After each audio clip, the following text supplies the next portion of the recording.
what's going on. Sandy, with Sabali and Courtney, any indication of how much longer each will be out? And I know you're mostly winning without them, but what are you missing when they're not around?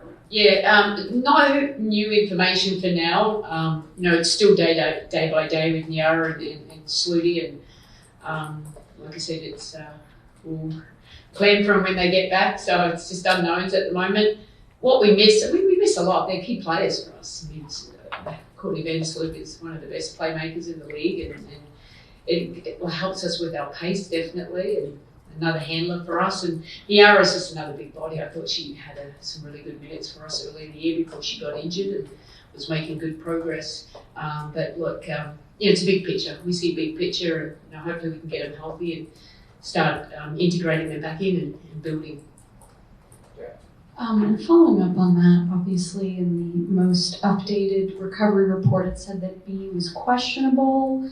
Is she out tonight? And if so, when did you guys realize that she had a bit of an issue? Yeah, look, she's just from the travel where we were. I mean, traveling back in the red eye. And, she's 50-50 at the moment. She hasn't been ruled out, so I think she's getting some treatment now, and we'll see how she goes. So we just want to be smart with her, and I knew just around 1 p.m. maybe it wasn't a possibility. So just got to put our heads around it. But like I said, we want players out there. We don't want to risk them because we've got a lot of big games coming up as well. We'll see. If we have to go with 8, we'll go with 8. Sure. And something that's on a completely different topic. So obviously we're getting ready to talk about the Olympics, and I'm just curious, you coached, or you will continue to coach Lauren Jackson potentially this Olympics.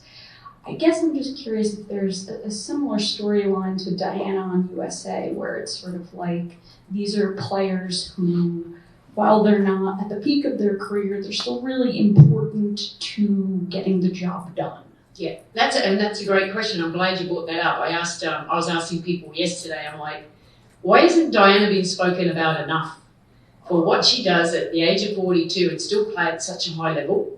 It's amazing. You talked about Lauren Jackson, but Diana hasn't had stoppage. And she looks, I think she's got, she looks quicker out there, and I mean, no better shooter than what Diana is, and she makes that team, so much better because she has this, she has the IQ, she has the passing, she has the ability for the moment. So you guys need to start talking about Diana a little bit more than what you have been, because to be able to play such a high level at the age of 42, that's not easy. That's not easy. So, I mean, I retired at 36, but coming back at 42, I don't know if I'd be going anywhere close to that.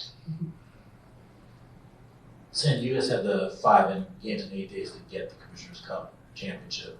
I think you're now 5 and 7 or whatever it is. I mean, how do you manage stuff to get through this stretch? It's not as technically important as the Commissioner's Cup games were, but still, you guys are playing well and you want to continue what you've been doing so far, I'm assuming. Yeah, look, we're professionals, taking pride in what we do day in, day out. I think that's what we look at. We still want to, it's all about, it's a win-loss on our record. We want to try and stay at the top 2 as much as we can. And every team is dangerous, and we have some injuries now, but we're not looking ahead. We're looking at just this game. How do we manage it? We have a great performance staff. I think we're just getting a lot of recovery, getting a lot of massage. The flight wasn't great, coming back on that red eye. That was a long flight. But hopefully, we're back at home. That kind of helps as well too. We can get energy from our crowd and just give them rest where we need it. But we'll go with 8 strong if that's what we have to do tonight, and hopefully they'll be good enough. Sandy, to clarify on Benaj, this dates back to the Tuesday game? She was feeling it a little bit on the road. It's just swollen up. So it's a little bit uncomfortable. She's uncomfortable a little bit. So we're hoping that it's nothing too bad. So she'll be, if not tonight, we'll see what they say soon and how she's feeling. But hopefully on Saturday otherwise. And then you've kind of mentioned all along that nothing's really changed. It's just kind of John Coyle taking that next step. And between, I guess, that finals loss in October and where we are now, when did you sort of feel or sense that it had started to click for her? Was there like a turning point that you would? Yeah, look, I think after, I can remember talking to her after the All-Star break about, okay, now you feel comfortable now, you're getting in shape, you understand what we're trying to do, and, you should be a double-double every single night. And I think, when you're confident in your body that you can do it, you feel comfortable in the system, that kind of helps. But definitely in the playoffs, obviously, and so she went to another level. She was she was just tough. She did everything for us. And I think playing in China is good for her, playing all year round, playing in great shape. She came back, is just ready to hit the ground running. And, you still have to get back in a new group. But I think you asked me today, what's changed? Nothing's changed the way we play. We just put her more in the action. That's what's changed. So she's getting, she's in pick and rolls a little bit more than probably she was in the past.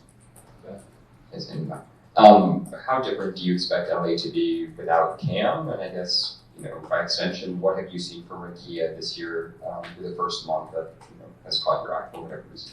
Yeah, no, I've been impressed with both the rookies. I think Cam, great shot blocker. You can see her starting to shoot some threes and get some more she was getting more and more comfortable with each passing games.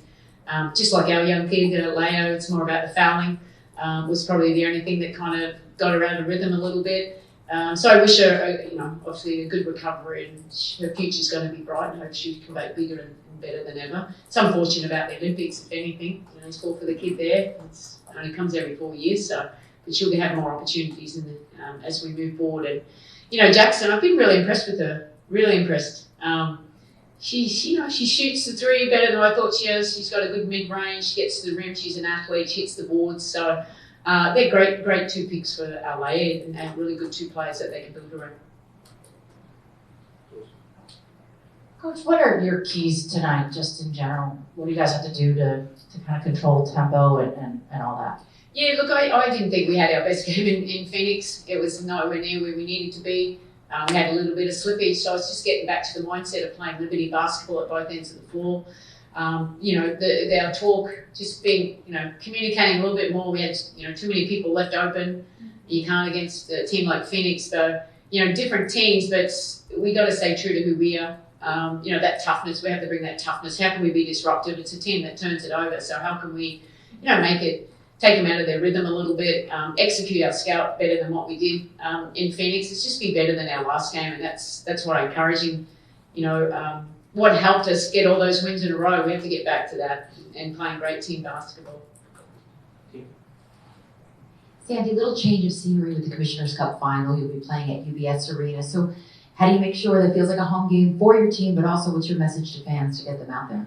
Yeah, look, obviously we would love to play the Barclays, but the most important thing, we're still playing in New York. We're a New York team. Hopefully fans will come and watch us play wherever we play. They're great. They are the sixth man. We take that. They're so loud. I think even the opposing teams enjoys the atmosphere in New York because our fans are so passionate. So please make the trip out to USB. And I don't know, I've never been there before, so hopefully it's not too hard to get there. But we promise. Hopefully we can win another Commissioner's Cup. We know it'll be a tough game. I think Minnesota, we've already lost once to them. They're playing really great ball, and they'll need all the support. Sure. Sandy, if B can't go tonight, who's in the starting lineup? I know, might be keep it for a secret. Who should be in the starting lineup? That's way above my head. I will take a pass. Yeah.